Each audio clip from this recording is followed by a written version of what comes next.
You're only audio taping it, not, oh, you got a camera. I've got a camera, yeah. Do you see me? You got my skinny side? Oh yeah, you look great. I got my skinny side. I'll make sure he gets my skinny side, not my fat side.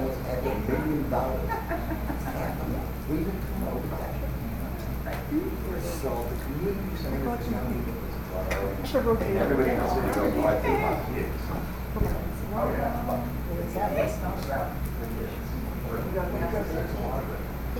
Well, it's like, Huh?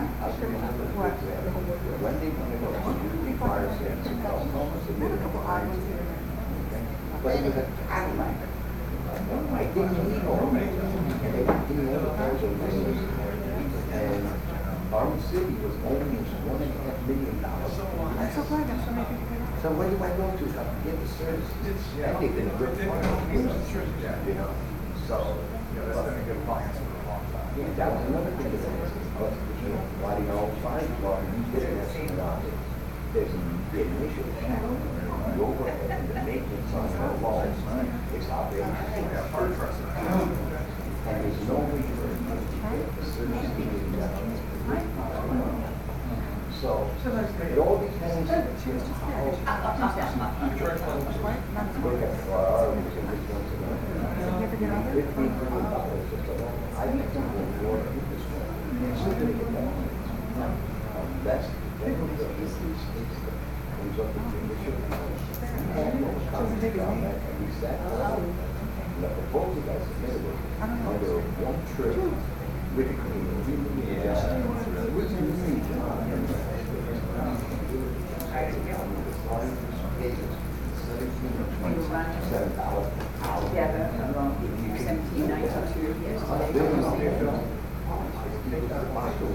All right, we're going to get started. If everyone could take their seats. I want to thank everyone. Thank you everyone for coming out today. I know it's a beautiful day out. It was nice and chilly this morning. It felt like fall, and now it feels like summer again. So I just wanted to welcome everyone and get things moving along because I know everyone wants to get on with their days.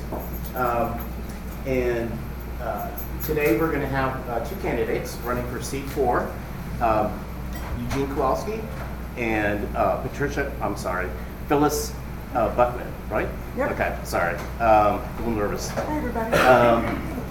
So I would like to get started, if I could, by just sort of introducing everyone who's here. And Eugene, if you'd like to go first, just tell us a little bit about yourself and why you're running, and let people know if they haven't met you. Sure. Hello, I'm Eugene Kowalski, running for seat 4, DeBary City Council. I'm running because I have the experience of 40 years of development, construction experience, and I believe that's what the city needs right now. Right now we have all this development coming into the city, and somebody needs to look after it. I feel like I have the qualifications at this time. I'm a 30-year resident of the city of DeBary. I've been here, I've seen the city grow, I know what the city needs at this time. I'm your candidate, vote for me. Seat 4, City Council, City of DeBary. Thank you. And I did bring a microphone this time. It's not really high tech, but if you want to use it, you just have to pick it up and put it like about this far away from you. Has everyone here okay? Phyllis? Good afternoon, Phyllis Butlien, running for DeBary City Council seat 4. I have been in the city for 9 years, and 8.5 of those 9 years I have been very involved in everything that's going on, including being at all the council meetings for all those years. I was detrimental in getting High Banks paved. I am currently working on the crossings at High Banks in Port Florida, and I know all the issues, and I I've been attending DRC meetings and learning about all the construction stuff that's going on before it even gets to council. So I'm ahead of the game on a lot of that. So I feel that I am experienced enough to be running and to be supportive of the city and get the community back into a united form and work together for everybody. Thank you. And I did invite some of the people who couldn't make it to send in some questions. And I did get a couple of pretty good questions. Eugene, if you could start with this one, can you tell us your civic duties before you decided to run as a candidate? Yes, I've worked with Toastmasters for 6 years. I went from the very beginning of Toastmasters to division governor, which I ran 35 clubs from Ormond Beach to Winter Park. I managed 200 officers and 600 Toastmasters. I worked with each one of these clubs to get them to be as efficient as possible. I enjoyed working with the public and helping people. I've seen people progress in many different ways. I've actually had people run for office. I had people that were having trouble struggling, and then became MDs, doctors along the way. It was really heartwarming to be able to see people progress in the public. And can you just tell me a little bit about Toastmasters for the people who don't know what that is? Toastmasters is a non-for-profit public organization that helps people with management and speaking abilities. People that have trouble speaking, or people that would like to learn more about public service, it's a great place to learn. Great, thank you. And Phyllis, can you talk about your civic experience? Oh my gosh, where do I start? I am currently the president of the Community Partnership Program. It's a 501c3 nonprofit that was established back in 2008, 10.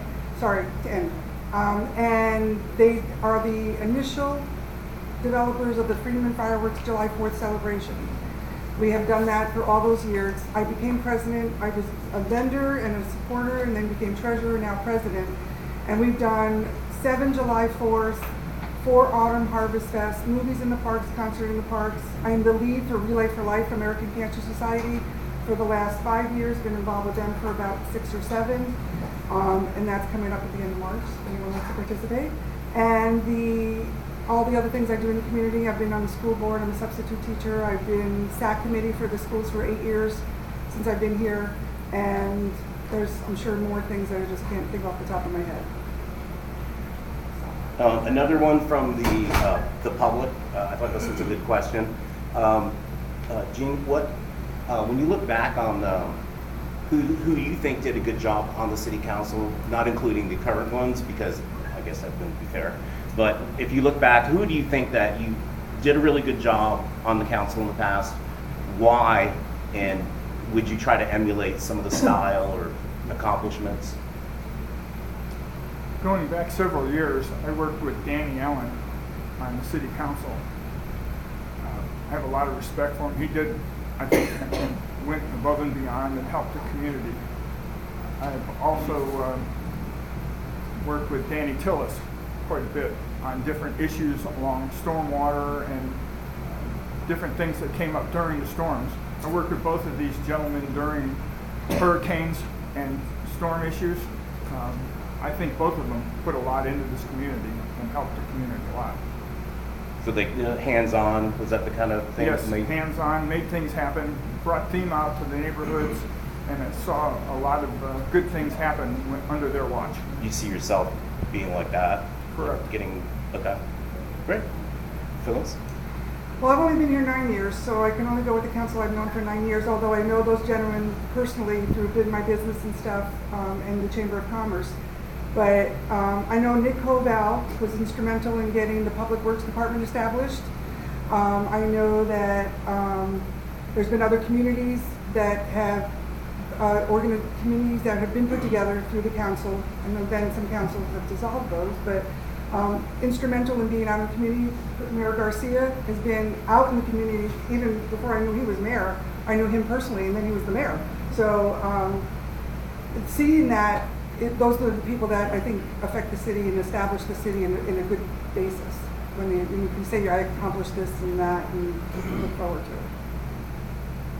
This one's about the TOD. And the question is about, assuming the TOD takes off like it's expected and planned, do you see DeBary changing from what it is now to more of a destination type city, or do you see any changes in how those changes sort of manifest themselves? I think there'll be some big changes in the city. I think you'll see a lot more congestion on the roads. Adding 2,000 homes without infrastructure to me is a mistake. I'm hoping that we have the foresight to be able to make sure that the roads keep up with the infrastructure. I'm seeing Dirksen as being 4-lane, although I've gotten some pushback from the city because it is a county road. It needs to be 4-lane. The issues that we had with the sinkhole, most of the traffic was funneled through High Banks, and that was a big problem. I can see High Banks getting an upgrade in the city. I'm hoping to see more commercial development, more businesses, a winter park type setting along the train station. I'm hoping to see some positive development with commercial. Right now, what I've seen on August 10th, I went to the county meeting on development, and we had no permits for commercial, but we had a lot of permits set up for residential. I would like to see more of a balance with the commercial, residential, and infrastructure. Okay. Phyllis, your thoughts on the TD and My feeling right now is DeBary is the destination. We have Gemini Springs, we have the trails coming through, we're already a destination. So we can only make improvements to that destination. The TOD, in my opinion, has already been established by our TOD director. We have our master plan. The concept of what's going in has already been approved. It's going into rendering and possible development for a big portion of the TOD. So a lot of that is already coming with mixed use, commercial, retail, residential, ALS, senior living, single family, multifamily, rentals are all in the works already. They'll be done before I take office. Or at least started. okay.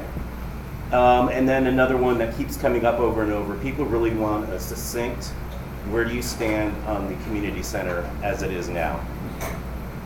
Gene? I'm personally against the community center. I don't feel like we need a community center at this time. I feel it's going to overburden the taxpayers with all the taxes we have going right now, with the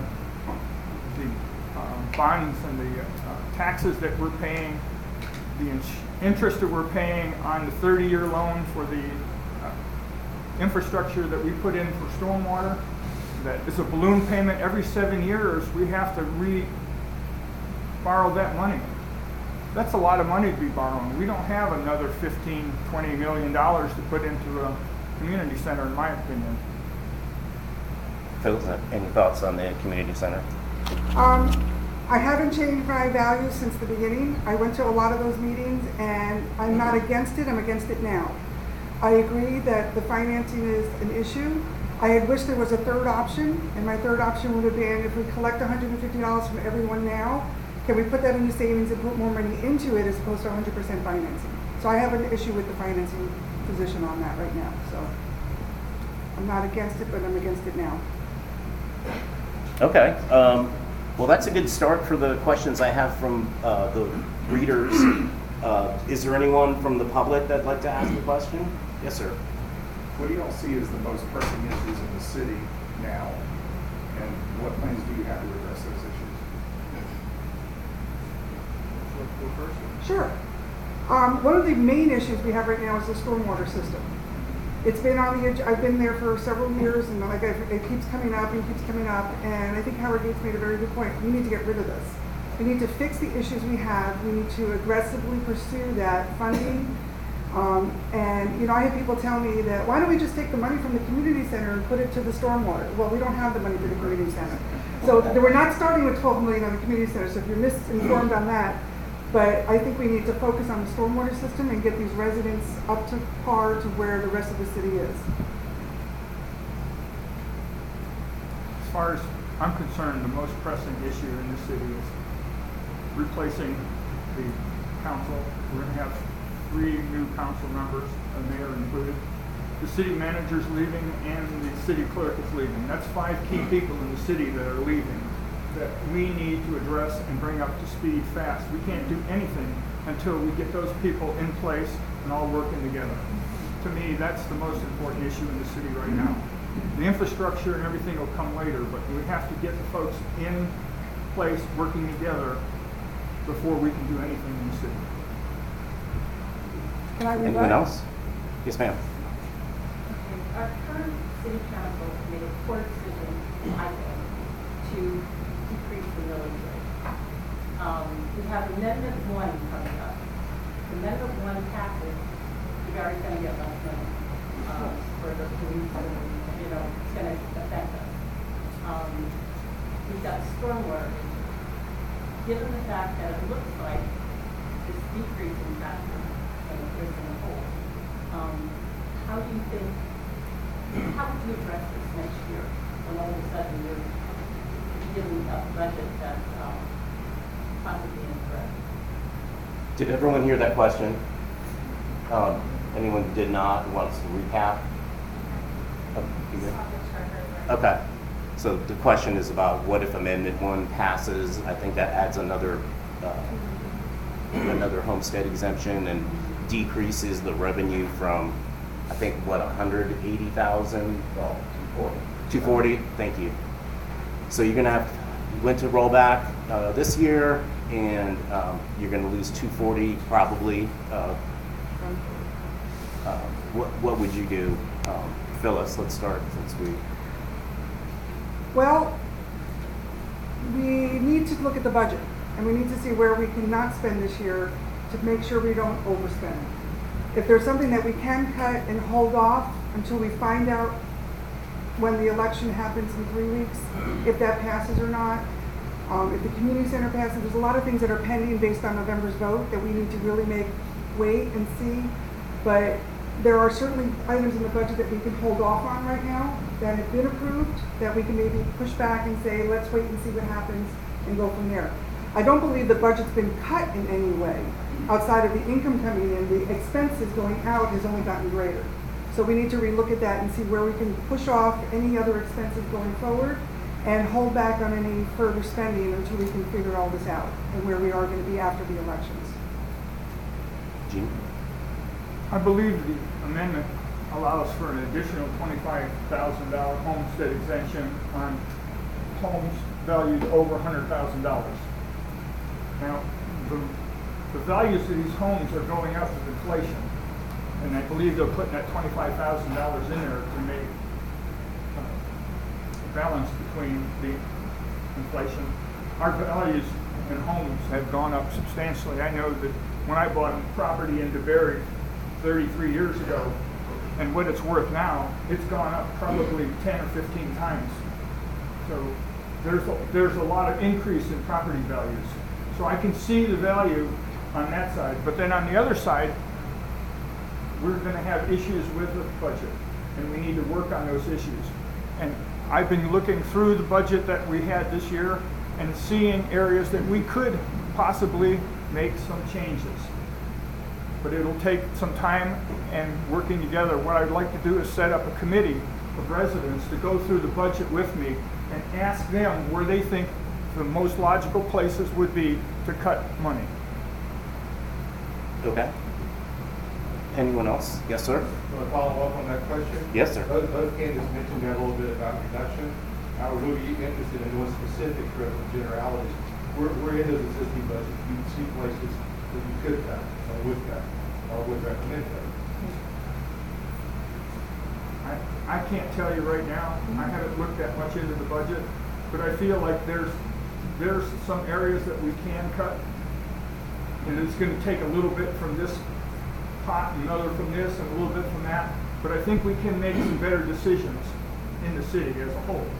I can't give you a specific, but I can tell you the most money that we spend in the city goes to the police and fire department, the biggest percentage. I'm thinking 35 to 40% of our budget goes there. Now, I'm not sure that we want to cut any of that, but the rest would be parks and services and things of that nature, stormwater. But there is room for some cuts. I have looked at the budget, and there are, in every department, things can be cut. The Parks Department, Public Works, they're struggling right now with the stormwater, so I probably wouldn't touch that until we can clear all that up. But we've already reduced the TOD because Roger Van Auker has been reduced down to development, and that's already been cut. So there are things that we can continue to keep going. His assistant, who was going to be the new city manager, the city clerk, sorry, she's moving up to city clerk. So that position has already been eliminated. Are they looking to replace it? God, I hope not right now. That would be one of the things that they're looking, that we can add back in. So that's been, there are some good changes that have already started to come in that's not reflected in the budget because those positions are still there, but that's stuff that's already worked on. I believe the Parks Department is a little over budgeted. They have $250 set aside for the parking lot at Bob Sullivan, and they're not going to change what they did now with mulch. So my opinion is let's hold off on that and not do the mulch area yet and pay that, because so there's money other places we can at least hold off on. I'm not saying to cut completely, but at least hold off on spending that money and see where we are in the end. So there are places that can be cut, and I have looked at the entire budget and have marked it up, and certainly have places where I think it should come from. Okay. Concerning the city staff, I know that we have an interim city manager, and we need to be looking for a permanent city manager. What would you have the current committee start doing to help with that process? And also, are there any other positions that you'd like to have, like a city engineer or a city a grant writer, or any number of things, or positions that you would actually cut from the city staff? The one position that we've talked about for several years that has not happened is a public information officer. It's been in the budget, it's been removed from the budget, it's been in the budget, it's been removed. It's never been firm that we get a public information officer. I believe that that's something we need, especially with social media. There's a lot of speculation, and I feel if we have someone that we can go to directly, and even for just good things, for events that are happening in our community that people don't know about, to publicize that. So as far as the council now, I believe they should go to the headhunter and start that process again. It does take time. How far into 2019 do you want to go with this? If you don't start now and have candidates ready for January, if they're relying on the new council to make that decision, then they should start now so we are ready in January. There's always budget talks. The reason why he's been around over budget, but there's always something going on, and I believe someone that's experienced and good for the candidate for that position can come in and just take over. Our city's not in distraught paperwork. It's all computerized. It's all public, and I think anyone can come in and scoop up and do finish what he's doing, what he's done. The city manager, I feel, is going to be replacing, as I said earlier, and we need to get these folks on staff and get going. To add positions without taking away positions is adding money to the budget, not reducing the budget or utilizing the monies that we have. So we have to be careful who we're adding without removing somebody else. The money has to come from somewhere. Where are you going to take it from? I feel like we need to make really wise decisions on adding. If we're going to add somebody, we're going to have to take somebody away to keep that budget in balance. Can I be back? Of course. Are you done? I'm sorry. No, go ahead. When I sat through the initial meeting when the headhunter was there and said our median salary for this position in this city is 95 to 115, I believe it was. We hired a city manager at 130. Now I can't go back to what the existing council decided, but the headhunter professional that we hired said that that was the rate. That right there is a budget cut for me. If you hire someone, they're not going to come in at $170,000 with benefits. We have to look at that very carefully and decide what our level of this position is truly going to cost us. It's not going to cost us $170,000. And that to me is a budget cut right there. So the sooner we do that, the more money we'll be having in our budget. So that's where that comes in.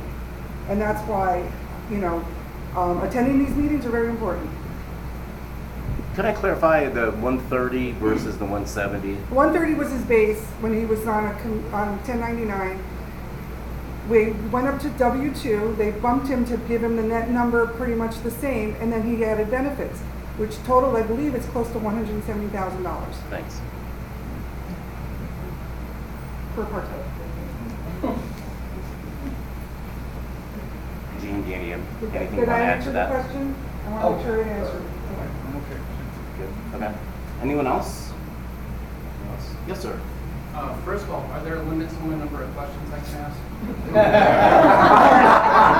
Pretty loose. I don't have As to long as ask you you want one. I'm just to. trying to. One question. Start with one. You just asked me. That was your one question, Alan. I'll take that as a no. Okay, I'm going to start with the easy ones. Several residents have expressed interest in a community swimming pool. Would you support such an amenity owned and operated by the city? Don't look at me. Y'all already know how I feel. I believe it's a nice to have, but unless it's budgeted or donated to the city, I can't support spending more money on a budget that is suffering now, and more money for things that we can't afford. When I went to the community center meetings, and I went to several of those, it was discussed. We had a public forum that came in, and it was not the top of the totem pole and all the amenities that they wanted to see in this community center. So although it was brought up, it was not a top 10 issues. They were looking at the rec room, the walking gym, the gym, the conference rooms. Although it was there as an issue, I think they're a minority. They're very small in numbers that want it. You know, we don't know with all the development that's coming in, if you're putting a 4-story or 289 units, are you doing a clubhouse and amenity for your people that may have a pool? My development has a pool. You know, we don't know what's coming down in those amenities for those developments. So I'm not against it, but the liability I understand on it is very, very expensive. And having trained lifeguards, I know a lot of communities that wish they didn't have them. So that's just that. Next, Alan. Oh, does anyone else want to say that? Oh, I can ask questions. Yes, let's mix it up a little. I don't want to. Yes, Councilmember. All right, so to mix it up, when you serve on council, you vote on policy as a whole. What qualifications do you have to have the stamina to respect all sides when making a voting decision? What experience do you have that you feel you could serve on councils and have the grit to respect both sides and make a decision before voting? I would like to say that my Toastmasters experience has helped me a lot dealing with a lot of different people working on many sides of the issue, listening to as many people as I can before I make a decision. And I've been doing the same thing as I've been walking around talking to the residents, to the business owners about what their feel is on the city. And I've been setting up different groups of people talking to different groups if I'm elected, that I'll be getting input from the citizens to make sure that I can follow what the citizens actually want me to do. It's not about me, it's about you, the citizens of DeBary, that I can follow what you would like the city to be in the future. I've been on several boards, PTA, school, SAC committees. I'm the president of the community partnership again, like I said. I've been on church boards. I've been all kinds of, it's not just you. It's the other 4 people around you that you have to come to some sort of understanding of everything. A key thing to that is being at the meetings, knowing the process. If you don't know the process, you can't make the educated decision on it. Hearing the constituents. I've gone up here several times, and I feel like I'm not heard. And I know they hear me, but I just feel sometimes it's just the case, because they just go a different way, and you're like, wow, that didn't make sense to me. But they're the council that's been elected, and I hope that when I'm elected, I make that educated decision based on the experience I have with the city and the knowledge that 8.5 years of going to these meetings, it's been painful, but it's been educational at the same time. So it's all about getting people out to be sent to the city to hear, so we can hear them in public record. Yeah, right. Is there anything that you would do differently about our stormwater issues that